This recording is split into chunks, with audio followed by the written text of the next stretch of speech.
Where does the birth of an otaku-driven animation studio like Gainax start?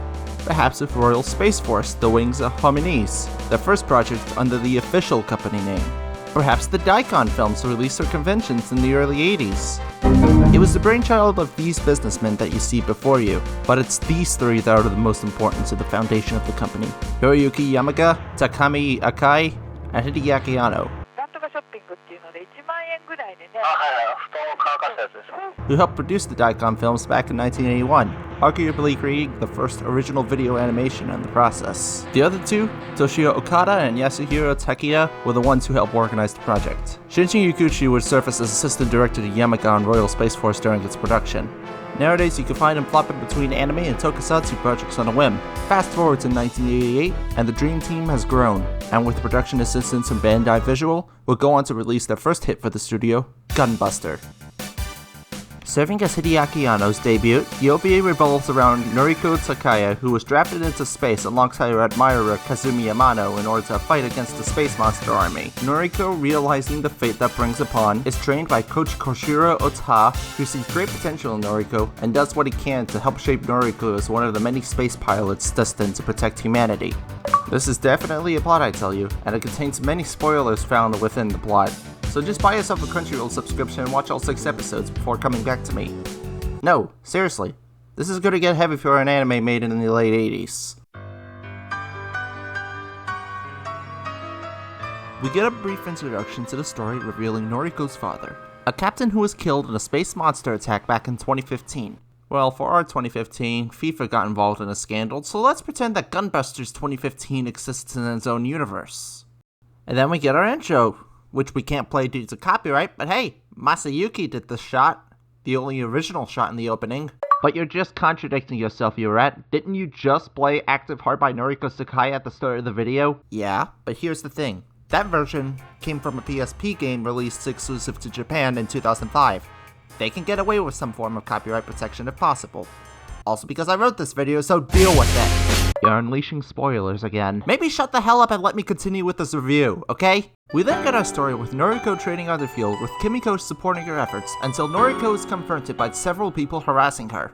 It's there we meet Kazumi Amano, who Noriko admires vehemently. If you intend to be pilots someday, you're expected to act like pilots. We're sorry! Very. It's taken a lot of hard work to get where I am. Sure. What I meant was, you're a natural at working hard. Of course, you might want to do something about your hair first. Here you go. Try this. So that's where she gets her signature headband from. I should also mention before we move any further that I'm going off the dub produced by South Kansas Studios, which is really good by the way.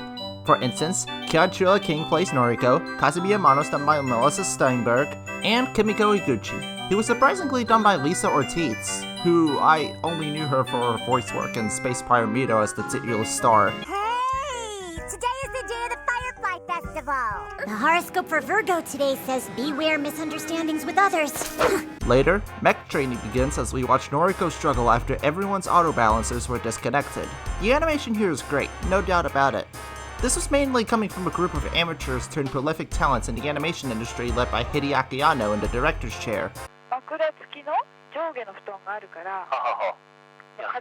We also got some nice cuts from Yoshiyuki Sadamoto that exemplifies Noriko's ambition to become the best of the best despite later revealing her weaknesses at being the worst of the entire school.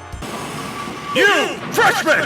Dismount and give me your 50 laps on foot! Pronto!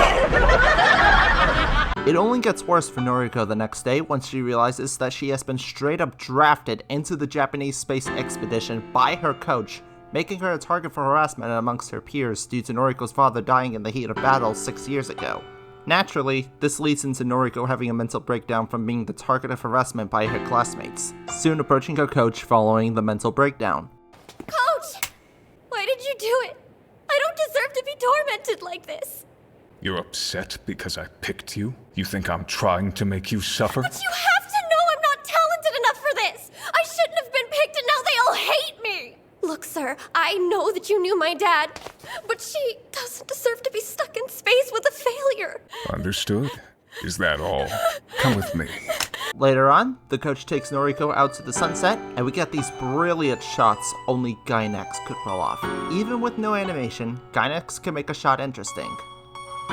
After a training montage, and a lengthy one at that, with everyone taking careful notice of Noriko's ambition, Reiko Kashiwara, God I hope I pronounced that right, challenged Noriko to what amounts to almost killing her own classmate out of jealousy and hatred. Feel with your body, think with your head, judge with your heart. Screw it! So of course Noriko wins on instinct from her coach's training, but can I mention how good the animation is on this segment? Especially this brilliant cut done by Hiroaki Guda.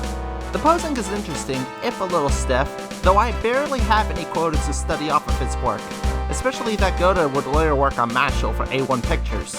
The techniques of the past don't always reflect on the techniques done today. Guda also provided work on Lita, Project Echo, Dirty Pair, you name it, he was probably working on there as a freelancer. So after Noriko and Kazumi launch into space, the episode ends. It seems nice enough, though I believe that Gainax crafted better things in the long term. It's well choreographed and the direction really sells how well it's written. Did I mention every episode is directed by Ano?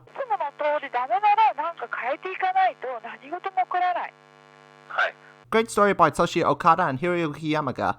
And again, great way to hook the new viewers into the show. Enough yapping about the first episode, we now head on over to... Oh yeah, I agreed to work at my own pace. Who knows if I'll release this views bi-monthly. Once every 2 months, that is.